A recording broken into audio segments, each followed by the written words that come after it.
Four देख रहे हैं आप और आपके साथ मैं हूं सऊद मोहम्मद खालिद। न्यूज 24 का ऑक्सीजन अभियान लगातार जारी है, लेकिन इन सब के बीच नासिक से एक बड़ी और दुखद खबर आ रही है। दरअसल नासिक में ऑक्सीजन की कमी से 22 मरीजों ने दम तोड़ दिया और जाकिर हुसैन अस्पताल में यह दर्दनाक हादसा हुआ है। दरअसल ऑक्सीजन प्लांट में लीकेज के चलते एक हादसा हो गया था। वेंटिलेटर पर 22 मरीज भर्ती थे और उन मरीजों ने दम तोड़ दिया। और अब सवाल यह है कि आखिर इसका जिम्मेदार कौन है, क्योंकि यहां पर न्यूज 24 ने खबर दिखाई थी कि कैसे जो ऑक्सीजन का प्लांट था उसमें लीकेज हो गया और वहां से गैस रिसने लगी। उस वक्त अफरा तफरी का आलम एक तरीके से देखने को मिल रहा था। आसपास भी ये जो ऑक्सीजन लीकेज हो रही थी वो फैल गई, लेकिन अस्पताल के अंदर आईसीयू पे 22 मरीज भर्ती थे जिनकी मौत हो गई है इसी ऑक्सीजन लीकेज वाले हादसे की वजह से। विनोद जगदाले मेरे साथ, मेरे सहयोगी इस वक्त जुड़ रहे हैं। विनोद, मौत का आंकड़ा बढ़ता जा रहा है। पहले 11 की खबर आ रही थी, अब 22 की। देखिए, पहले महाराष्ट्र के जो स्वास्थ्य मंत्री है राजेश टोपे, उन्होंने सबसे पहले बात कबूली थी कि 11 मरीजों की वहां पर मौत हो चुकी है। जाकिर हुसैन अस्पताल में आज जिस प्रकार से ऑक्सीजन का लीकेज हुआ, जो ऑक्सीजन पेशेंट के लिए था, कोविड के जो पेशेंट जो आईसीयू में भर्ती थे उनके लिए ये ऑक्सीजन था, लेकिन उन्हें वो नहीं मिल पाया क्योंकि वो गैस रिसाव के चलते वो बर्बाद हो चुका था। अब जाकर सूरज मांडरे जो नासिक के जिलाधिकारी है, कलेक्टर है, उन्होंने इस बात को कबूला है कि कुल 22 मरीजों की मौत इसमें हुई है। जो ऑक्सीजन का रिसाव हुआ था, जो ऑक्सीजन बर्बाद हो चुका था, जो ऑक्सीजन पेशेंट के लिए था, वो ना मिलने से अब 22 मरीजों की वहां पर जाकिर हुसैन म्युनिसिपल अस्पताल है नासिक म्युनिसिपल कॉर्पोरेशन का, वहां पर 22 लोगों की मौत हो चुकी है। दर्दनाक खबर है। फिलहाल इस हादसे की जांच के आदेश वहां पर दिए हैं, लेकिन जिम्मेदार कौन, ये सबसे बड़ा सवाल है। जी, लेकिन अस्पताल प्रबंधन की तरफ से वहां से किसी तरह की कोई बात सामने आ रही है क्या? उनकी तरफ से कहा गया कि आखिर ये लापरवाही इतनी बड़ी मिसहैपनिंग हुई कैसे?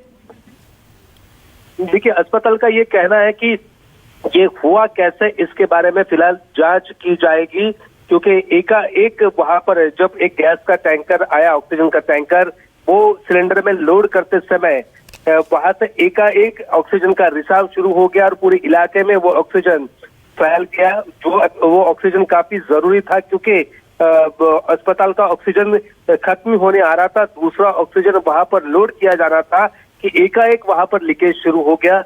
अब इसमें गलती किसकी है, इसकी जांच अस्पताल कर रहा है, लेकिन एक छोटी सी गलती के चलते यहाँ पर 22 कोविड के मरीजों को अपनी जान से हाथ धोना पड़ा है। तो विनोद, लेकिन इन सब के बीच में कोई टेक्निकल चीज तो नहीं है, क्योंकि जो मरीज वहां पर आईसीयू में भर्ती होंगे संभवतः उनके पास तो सिलेंडर होगा, सिलेंडर में ऑक्सीजन इतनी खत्म हो गई कि लोड करने तक का भी वक्त नहीं बचा। देखिए, बड़ी मात्रा में गवर्नमेंट हॉस्पिटल से 22 से ज्यादा पेशेंट वहां पर एडमिट थे। उन सबको ऑक्सीजन की जरूरत थी, वेंटिलेटर पे वो थे। एकाएक जब गैस रिसाव शुरू हुआ और पहले का जो मौजूद ऑक्सीजन वो भी कम होता हुआ नजर आ रहा था, एकाएक अस्पताल प्रशासन के हाथ पांव फूल गए। उन्होंने तुरंत एम्बुलेंस मंगवाकर जो पेशेंट थे उनको दूसरे अस्पताल में शिफ्ट करने की कोशिश वहां पर की, लेकिन तब तक देर हो चुकी थी। इसमें करीब 22 लोग पण आता तरी तिथे जे बाकी पेशंट्स आहेत त्यांना तात्काळ मदत केली पाहिजे। काही पेशंट्सला शिफ्ट करायची आवश्यकता असेल तर त्यांना शिफ्ट केलं पाहिजे। या संपूर्ण प्रकरणाची सखोल चौकशी तर होत राहील, पण असं अन्यत्र कुठे होणार नाही याची देखील काळजी ही तात्काळ आपण मला असं वाटतं प्रशासनाच्या माध्यमातून घेतली पाहिजे। आत्ता तरी जे लोक त्या ठिकाणी मृत्युमुखी पडले त्यांच्या घरच्यांच्या दुःखामध्ये अपन सगे कुछ सीखना हमें जरूरी है कि कुछ पेशेंट को वहां पर शिफ्ट करना भी जरूरी था, उन्होंने किया, लेकिन ऐसे हादसे कहीं और ना हो जाए इसका हमें ख्याल रखना जरूरी है। नासिक की जो घटना हुई है ये बहुत ही भयानक इस प्रकार की घटना है। जिस प्रकार से ऑक्सीजन के लीकेज से वहाँ पर मृत्यु हुए हैं, अभी प्रथमतः कहा जा रहा है कि 11 लोगों का मृत्यु हुआ है। मैं ऐसा मानता हूँ कि बहुत ही विचलित करने वाली ये सारी घटना है। मैं मांग करना चाहता हूँ कि तुरंत वहाँ के जो बाकी पेशेंट्स हैं उनको मदद मिले। कुछ पेशेंट्स को शिफ्ट करने की आवश्यकता हो तो उनको तुरंत शिफ्ट किया जाए। उसके साथ साथ अन्य किसी अस्पताल में इस प्रकार से घटना न हो, इसके बारे में तुरंत ध्यान दिया जाए और ये जो सारी घटनाएं, इसकी एक बहुत ही डिटेल्ड इंक्वायरी भी की जाए, ऐसी हमारी मांग है। अभी के समय तो मैं इतना ही कह सकता हूं कि जिनकी मृत्यु हुई है उनके घर वालों के साथ हमारी संवेदनाएं हैं। तो महाराष्ट्र के पूर्व मुख्यमंत्री देवेंद्र फडणवीस को आप सुन रहे थे। उन्होंने इस पूरे हादसे पर संवेदना व्यक्त की है और यह कहा है कि बेहद दर्दनाक हादसा है। और इससे पहले महाराष्ट्र के स्वास्थ्य मंत्री राजेश टोपे ने इस पूरे हादसे को लेकर के जानकारी दी थी। हम ये तस्वीरें दिखा रहे हैं और विनोद जगदाले लगातार मेरे सहयोगी मेरे साथ जुड़े हो। विनोद, महाराष्ट्र में ऑक्सीजन की कमी की लगातार बात की जा रही है। सरकार लगातार इसकी बात कर रही है कि हमारे पास प्रचुर मात्रा में ऑक्सीजन नहीं है, लेकिन यहां पर कमी की नहीं बल्कि लापरवाही की शायद ज्यादा संभावना नजर आ रही है इस हादसे के पीछे। देखिए, महाराष्ट्र में कुछ जगह ऑक्सीजन की कमी जरूर है। जैसे अगर बात करें हम, अहमदनगर एक डिस्ट्रिक्ट है, वहां पुणे के कुछ रूरल इलाके वहां ऑक्सीजन की कमी है, लेकिन उसे दूर करने की हर संभव कोशिश राज्य सरकार वहां पर कर रही है। 2 दिनों पहले एक ट्रेन के जरिए 7 खाली टैंकर भेजे गए हैं और विशाखापट्टनम, और वहां से 120 मेट्रिक टन जो ऑक्सीजन है अगले 3 दिनों में महाराष्ट्र में पहुंचेगा। लेकिन नासिक में कमी ना होते हुए भी, कमी होते हुए उस कमी को पूरा किया गया, लेकिन यहाँ पर लापरवाही साफ तौर पर नजर आ रही है। ऐसे अस्पताल जहाँ पर गवर्नमेंट में आम तौर पर आम आदमी वहां पर भर्ती होता है, एक तो नासिक में बेड नहीं मिल रहा, और जहां पर ये बेड पे ये मरीज थे इन पर ध्यान देना काफी जरूरी था। जिस प्रकार से जिस प्रकार जो गैस का जो ऑक्सीजन का जो टैंकर आया और जब वो ऑक्सीजन की टंकी में जब लोड करते समय आखिर गलती कहाँ हुई, ये देखना जरूरी है। देवेंद्र फडणवीस ने भी जैसे कहा कि इसकी एक डिटेल जांच होनी चाहिए और आगे जाकर ऐसी दुर्घटना कहीं ना हो, इसका हमें ख्याल रखना जरूरी है। अब अस्पताल प्रशासन भी कह रहा है कि इसकी जांच की जाएगी। कुछ ही देर में महाराष्ट्र के मुख्यमंत्री उद्धव ठाकरे भी इस पूरे घटनाक्रम की जानकारी लेकर अपना बयान जारी करने वाले हैं। फिलहाल उद्धव ठाकरे ने एक अहम बैठक को यहाँ पर खत्म किया है। महाराष्ट्र में जो लॉकडाउन चल रहा है उसे और कड़ा किया जाएगा। जी हाँ, इन सब के बीच महाराष्ट्र में लॉकडाउन की जो सख्तियां हैं, ब्रेक द चेन की सख्तियां बढ़ाई जाने की बात की जा रही है, लेकिन ये हादसा अपने आप में बेहद दुखद, बेहद दर्दनाक, क्योंकि देखिए लगातार न्यूज़ 24 ऑपरेशन ऑक्सीजन के तहत हर राज्य की स्थिति बता रहा है, कहां पर कितनी ऑक्सीजन मौजूद है, कितना स्टॉक है, कहां पर कमी है और कहां पर आने वाले वक्त में ऑक्सीजन की आपूर्ति होगी। और हम हर जगह की तस्वीरें दिखा रहे हैं, नासिक की भी हम तस्वीरें दिखा रहे थे, और जब नासिक में यह हादसा हुआ, यह लीकेज हुई, तो उस लीकेज की भी तस्वीरें सबसे पहले न्यूज़ 24 ने आपको दिखाई और यह बताया कि किस तरीके से वहां पर अफरा तफरी का माहौल है। लेकिन उस वक्त भी यह अंदाजा नहीं था कि यह एक लापरवाही का जो आलम दिखाई दे रहा है, यह जो लीकेज की स्थिति सामने आ रही है। दरअसल ये जो बाहर की तस्वीरें हैं, टैंकर से लीक होती ये जो ऑक्सीजन की तस्वीरें हैं, अंदर इससे ज्यादा भयानक तस्वीरें अस्पताल के अंदर नजर आ रही थी। अस्पताल के अंदर इससे ज्यादा भयानक मंजर था,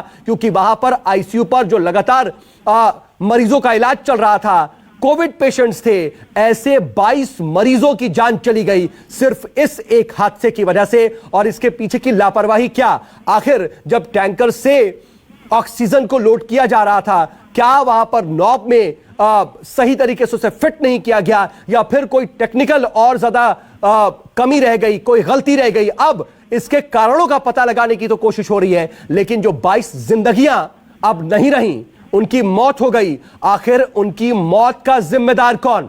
एक छोटी सी लापरवाही ये कहा जा सकता है, लेकिन अब ये छोटी सी लापरवाही नहीं रह गई, महज एक ऑक्सीजन के लीकेज तक की बात नहीं रही, बल्कि इस लीकेज की वजह से 22 मरीजों ने तड़प तड़प करके ऑक्सीजन की कमी से अस्पताल के अंदर दम तोड़ दिया। अब इस पर आरोप प्रत्यारोप का दौर भी शुरू हो गया है, इस पर राजनीति भी हो रही है। इस दर्दनाक हादसे को लेकर के सियासतदानों की तरफ से रिएक्शंस भी आ रहे हैं, लेकिन जिन 22 मरीजों की जान गई है, क्या वो वापस आ पाएंगे?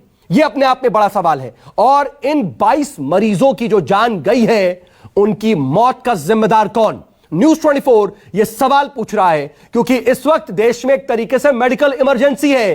किसी भी तरह की कोई लापरवाही ना बरती जाए, इसका खास ख्याल रखना चाहिए। संकेत पाठक मेरे साथ, मेरे सहयोगी जुड़ गए। संकेत, ये जो स्थिति है, ये क्या महाराष्ट्र की स्वास्थ्य व्यवस्था की पोल खोलती है या फिर देश की ही स्वास्थ्य व्यवस्था की पोल खोलती है? क्या यह महज लापरवाही कहकर के निकल जाया जा सकता है इस मामले को देखते हुए?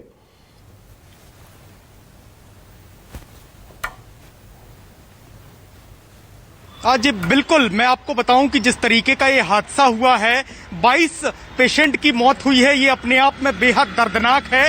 हालांकि अब आरोप प्रत्यारोप का दौर चल रहा है, लेकिन इसके लिए जो जिम्मेदार है सबसे पहले उसको सजा मिलना जरूरी है। और सीधे तौर पर मेडिकल इमरजेंसी के इस वक्त में इस तरीके की हालात बन जाना महाराष्ट्र में कहीं ना कहीं ये सरकारों की विफलता भी है, लोकल प्रशासन की विफलता भी है और एक बड़ी लापरवाही, एक बड़ी चूक यहाँ पर देखी जा रही है। क्योंकि मैं बताऊं कि कलेक्टर का जिस तरीके से बयान आया है और जो संबंधित अधिकारी हैं वो जिस तरीके की बातें कर रहे हैं, उससे सीधे तौर पर यह पता चल रहा है कि जब ऑक्सीजन का जो टैंकर था उससे रिफिल की जा रही थी ऑक्सीजन अस्पताल के टैंकर में जहां से सप्लाई की जाती थी, वहां पर एक छोटा सा लीकेज देखने को मिला था और उस लीकेज को ठीक करने के दौरान ये पूरा हादसा हुआ है। यानी कि लीकेज पहले से हो रहा था, अस्पताल प्रशासन को इसकी जानकारी क्यों नहीं लगी? अगर लगी तो फिर उसको दुरुस्त कराया क्यों नहीं गया?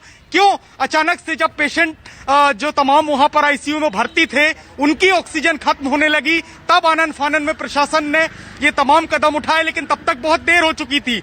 सीधे तौर पर अस्पताल की लापरवाही दिख रही है। हालांकि जो स्वास्थ्य मंत्री हैं वो कह रहे हैं कि अब इस पूरे मामले में जो भी दोषी होगा उस पर कार्रवाई की जाएगी। विपक्ष लगातार हमलावर है, वो कह रहा है कि सीधे तौर पर ये प्रशासन के साथ साथ महाराष्ट्र सरकार की भी लापरवाही है और यही वजह है कि इतना बड़ा हादसा हुआ और अब कहीं ना कहीं वो 22 जानें जो जा चुकी हैं वो शायद कभी लौट कर नहीं आएंगी। लेकिन जिस तरीके के हालात महाराष्ट्र में बन रहे हैं वो अपने आप में बताने के लिए काफी है कि कितनी दर्दनाक स्थिति लेकिन उस वक्त रही संकेत, होगी। यहां पर जांच की बात तो की जा रही है, लेकिन इसमें किसी की जवाबदेही तय होगी क्या? उस पर किसी तरह के एक्शन की बात क्या सरकार की तरफ से कही जा रही है?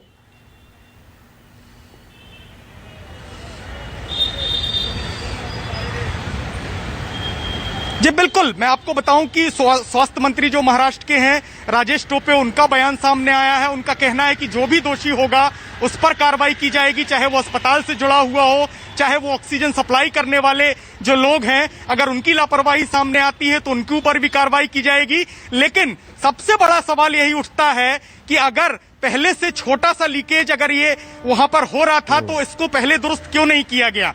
क्यों इतने मरीजों की जान के साथ खिलवाड़ किया गया? वहां जिस तरीके का मंजर बना था सुबह जब ऑक्सीजन लीक हुई थी, तब अफरा तफरी का माहौल बन गया था। तमाम जो पेशेंट थे वो तड़प तड़प कर मरे हैं। ठीक है संकेत, मैं आ रहा हूं आपके पास, मैं आ रहा हूं। इस बीच मेरे साथ एक्स मेडिकल डायरेक्टर जुड़ रहे हैं, डॉक्टर जेसी पासे। डॉक्टर पासे, आपका बहुत बहुत स्वागत है न्यूज 24 पर। सर, लेकिन यह अपने आप में बेहद दुखद और बेहद दर्दनाक खबर है। क्या ऐसी स्थिति हुई होगी सर? किस तरीके से रिफिलिंग होती है? क्या एहतियात बरते जाते हैं कि इस तरीके के हादसे ना हो, इस तरह का लीकेज ना हो? हेलो, क्या मेरी आवाज आ रही है? जी बिल्कुल आ रही है सर। देखिए, ऐसा है कि किसी भी हॉस्पिटल में जो ऑक्सीजन सप्लाई है वो दो तरीके से होती है। एक तो सेंट्रल गैस पाइपलाइन होती है, जो कि एक सेंट्रल जो हमारा यूनिट होता है, ऑक्सीजन का प्लांट होता है, वहां से वो जुड़ा रहता है और पूरे हॉस्पिटल में सप्लाई होती है उसकी। दूसरा, अगर वो इंतजाम ना हो और इमरजेंसी अरेंजमेंट्स करने हो, जैसे कि हमारे लोकनायक हॉस्पिटल में भी करना पड़ा कि हम सिलेंडर्स को डायरेक्टली पेशेंट के बगल में रख के उसको ऑक्सीजन की सप्लाई दे सकते हैं। लेकिन दोनों ही जो तरीके हैं ऑक्सीजन सप्लाई करने के, उनमें ऑक्सीजन की अवेलेबिलिटी होना अनिवार्य है। अगर वो अवेलेबल है ही नहीं तो फिर दोनों में से कोई सा भी सिस्टम काम नहीं करेगा। बेशक ये बड़ी दुर्भाग्यपूर्ण स्थिति है जो बताई जा रही है, जो हुआ नासिक में। ऐसा कहीं नहीं होना चाहिए, इसमें कोई शक नहीं है कि किल्लत हो रही है ऑक्सीजन की। लेकिन हमें अगर हम दिल्ली की बात करें तो मुझे मालूम है कि बहुत सारे लोगों ने ऑक्सीजन कंसंट्रेटर जो है और कुछ लोगों ने छोटे ऑक्सीजन सिलेंडर भी घर पर रखे हुए हैं। और उनको सलाह यही दी जानी चाहिए कि अगर उनको ऑक्सीजन की जरूरत पड़ती है और वो होम आइसोलेशन में है और घर और हॉस्पिटल में बेड नहीं मिल रहा है, तो वो उसका प्रॉपर ढंग से डॉक्टर की सलाह से उसका प्रॉपर इस्तेमाल करें। ठीक है। और अगर जरूरत पड़े तो किसी और मरीज को दें ताकि वो हॉस्पिटल जाने से बच जाए, ताकि उसकी ऑक्सीजन की रिक्वायरमेंट ठीक है। घर में लेकिन या डॉक्टर उसकी कॉलोनी पासे, में ही पूरी अगर हो जाए। आपको नासिक के ये जो इस हादसे के बारे में जानकारी होगी तो सर मैं आपसे समझना चाहूंगा कि आखिर क्या ऐसी स्थिति आ गई होगी कि वहां पर इस तरह से लीकेज हो गया और आईसीयू तक मरीजों को ऑक्सीजन की सप्लाई नहीं हो पाई। वो पूरा प्रोसेस होता क्या है जिसकी वजह से ये हादसा हो गया, अगर वो लापरवाही नहीं होती तो? देखिए, अगर वो सेंट्रल गैस पाइपलाइन में लीकेज हुई है तो दूसरा जो हमारे, जैसे कि मैंने बताया कि ऑक्सीजन सिलेंडर से हम ऑक्सीजन सप्लाई दे सकते हैं मरीजों को तुरंत, तो वो इंतजाम होना चाहिए। वो हमारा बैकअप अरेंजमेंट हमेशा होना चाहिए।